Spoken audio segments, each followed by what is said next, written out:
Perkenalkan, saya Nanda Rizky Widodo, biasa dipanggil Nanda atau Rizky. Di sini saya bekerja di laboratorium Rumah Sakit Ana Medika dengan posisi sebagai pelaksana di laboratorium.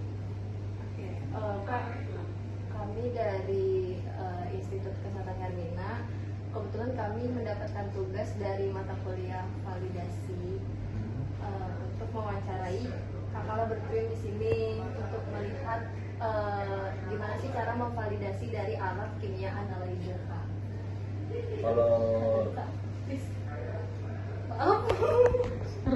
satu-satu ya jawabnya dikit buat pertanyaan. Nah, Kak, mau nanya nih, gimana sih cara alur pemeriksaan kimia darah di laboratorium ini dari sampelnya masuk sampai keluar? Oke, biasanya kalau untuk pemeriksaan kimia darah di sini itu, kalau sampel itu kan kita pakai tabung fluid aktivator ya, bukan yang tabung kuning ya.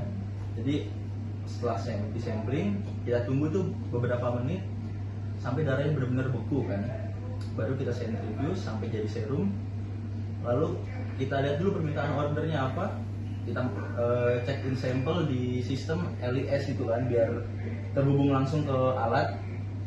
Setelah terhubung ke alat, pasien ID-nya lalu sesuai parameternya muncul di alat, baru kita running.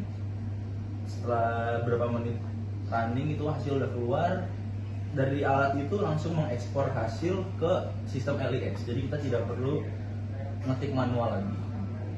Jadi tinggal validasi sama cari tahu diagnosa aja sebenarnya. Mau nanya lagi nih, Kak, apa saja sih yang diperhatikan saat memvalidasi hasil gitu, misalnya kayak nilai normalnya atau kondisi sampelnya gitu? Tuh, bagus. Kalau kondisi sampel kan kayak berbagai parameter berpengaruh juga ya. Contohnya kayak fungsi hati, kalau sampel ikterik kan biasanya mempengaruhi kan tinggi.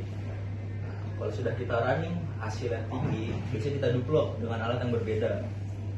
Lalu setelah duplok kita cek histori pasien sebelumnya udah pernah periksa atau belum gitu kan. Nah, selain itu juga kita tanya dulu ke dokter DPJP-nya atau enggak ke perawat kalau misalnya itu. Ini pasien dengan diagnosa apa dan sedang pengobatan atau belum gitu.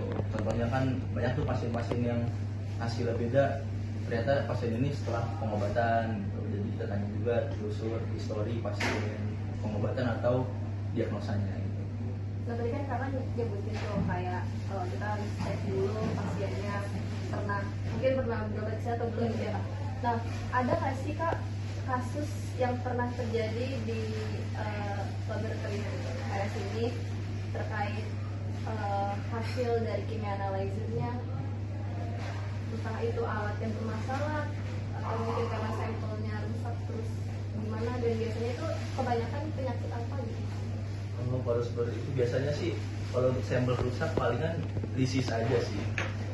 Dan alhamdulillahnya selama kerja di sini paling kasus ringan aja kayak yang tadi sampel lisis, sampel kurang aja. Kalau untuk kasus yang berat itu alhamdulillah belum pernah dan semoga aja jangan sampai.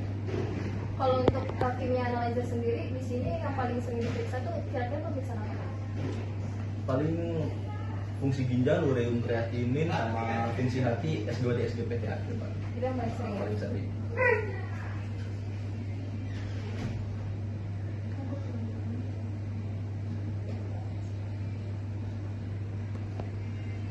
Sama mau nanya lagi nih, Kak, kalau misalnya contoh kasus hasil kimia darah yang nggak normal itu gimana? Apakah langsung dikeluarin aja hasilnya atau tanya dulu ke yang memvalidasi hasil? Sebelumnya gini, kalau ada hasil yang nggak normal atau bahkan rendah atau tinggi gitu kan, yang pertama kita lihat itu histori pasien. Kalau dia udah pernah cek hasil sebelumnya kayak, oh dia emang tinggi hasilnya, contoh kayak mungkin pasien gagal ginjal, pasien hemodialisa, didapat hasil kreatinin 24. Kita kan kaget nih pas di awal keluar dari alat. Terus kita lihat histori dari rekam medis pasien, oh emang dia pasien CKD on HD kan. Dan ada histori seminggu sebelumnya cek kreatinin hasilnya juga sama seperti itu.